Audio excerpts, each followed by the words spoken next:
And I was just gonna say, and what's disappointing about that is that most of the time when we start losing is when Kevin Knox is on the floor.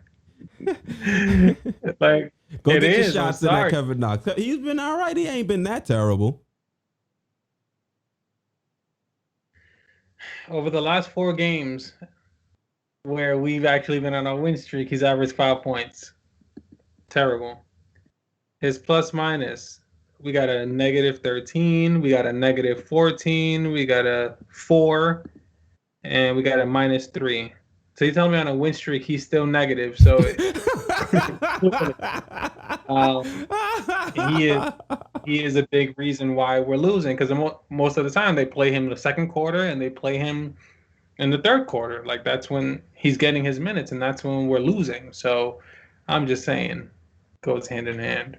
Well, I know Kevin Knox. He hasn't been great, but he has been good defensively. We have to give him that. I have seen him been. Ha! He's been pretty decent as an on-ball defender. He's doing a decent enough job. He has some lapses where he might slip up here and there, but for the most part, when he's on the court, he's doing a good job as a defender. He's not getting a lot of steals and a lot of blocks, but at least he's manning up on his player and he's not giving too many easy buckets. But when it comes to him offensively, still not seeing what I want to see from Kevin Knox.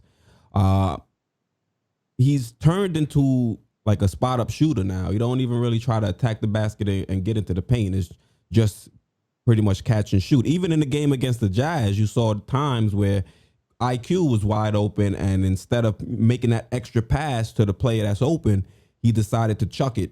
And you could see both IQ and the bench kind of giving it to him, like, bro, all we needed was one more pass, and IQ's a better shooter than you. And he's like, yo, it was a shot clock. It was a shot clock. I'm like, bro, you had like 2-3 seconds left. You could have got that pass off. So he's still not where I would expect him to be year 3. But he has, like you said, his own personal training staff. So let's hope they can continue to work with him.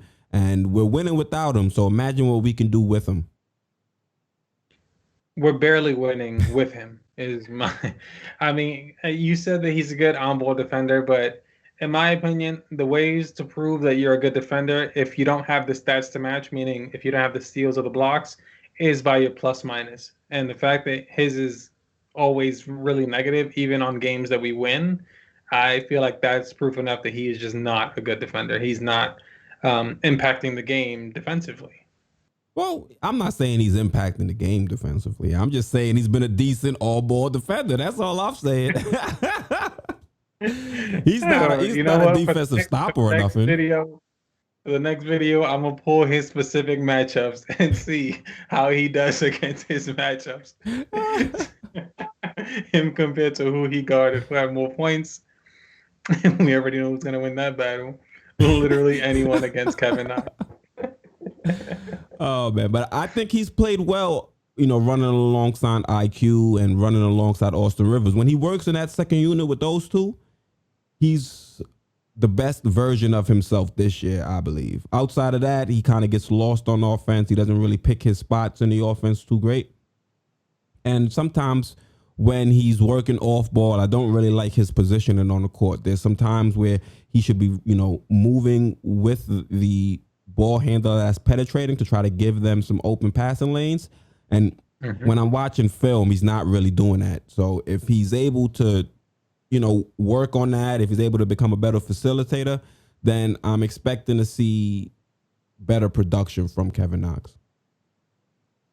I agree. He clearly he doesn't understand where he needs to be on the floor at what point. But that's more, in my opinion, that's more the Knicks' fault. I feel like we need to specify one of our players who is going to be that floor general, who's going to be the leader, saying, "You go here, you go there." To reference, even though it looked ridiculous, the Golden State game where Draymond Green was dribbling up the ball, mad, just looking dumb. But then he stopped and he just pointing at you move over there. Like he's pointing everyone to exactly where they need to be. Then Draymond got the ball in Curry's hands and Curry was able to score. Like we need somebody who's going to stop and tell people exactly where they need to be because that's what Kevin Knox clearly needs. And if that's what's going to help set up our offense so we're getting a lot more easy baskets, then Tibbs just has to make a person that's their job. When you're on the floor, tell people where they're supposed to be. Well, you can't. At some point, you got to hold the players accountable. They should be knowing where they need to be within the offense and within the plays. And if they don't know where they're supposed to be, they should be sitting down at the end of the bench. Now, is It should be. IQ is one of those players that actually points out and tells people where to go while he's on the court. But he's a rookie, and there's only so much he's going to be able to command the respect of the team, especially when he's not getting too many minutes. So it's going to fall on, Julius Randle. It's going to fall on Elfrid Payton. And the sucky part to me is those aren't the best two players or the best options to kind of set something like that up. You feel me? Because you already know Peyton and Julius Randle are going to be looking at each other and trying to find each other the ball. So if they're the ones telling everybody where to go, you already know they're going to orchestrate it to a point or to a position where it's beneficial to them in their little tandem game. So, we got a mismatch roster, but we have players that can kind of somewhat gel on the court sometimes. Like you see moments in the offense where it gets stagnant because we have players that kind of don't feed well off of each other. But then you also see times where the offense is flowing, the ball's moving, and people are cutting. You're seeing open players getting shots. And we just have to find a balance where we're not always looking terrible on offense or looking stagnant on offense.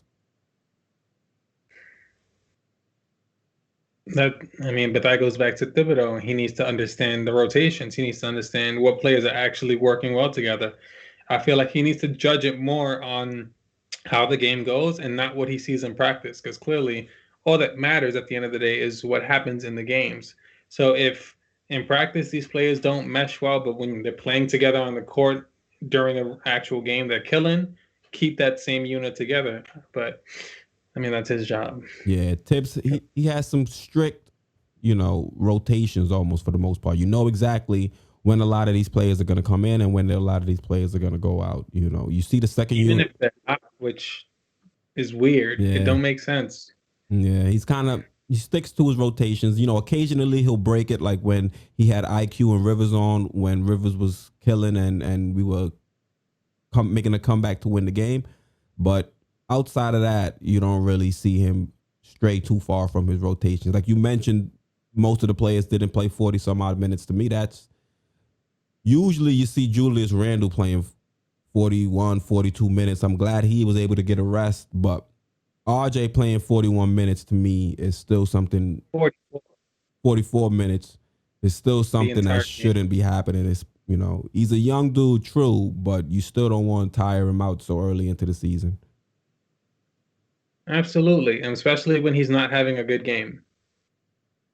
You don't want him to start pressing, because when you start pressing, one thing can start a big slump if you start pressing too much. And if he's out there pressing and it's starting to get to him and get to his head, sometimes you need a little breather just to sit down, see the court from a different angle, talk to your coaches, see what they're seeing, and then come back and try to be better that way. But if he's going to pay him 44 minutes and he's only shooting 33 some odd percent, then, you don't want to kill his confidence. But I don't think he's the type of player who his confidence would be killed if you're just going to give him a little bit extended breather. You're not benching him for the whole game.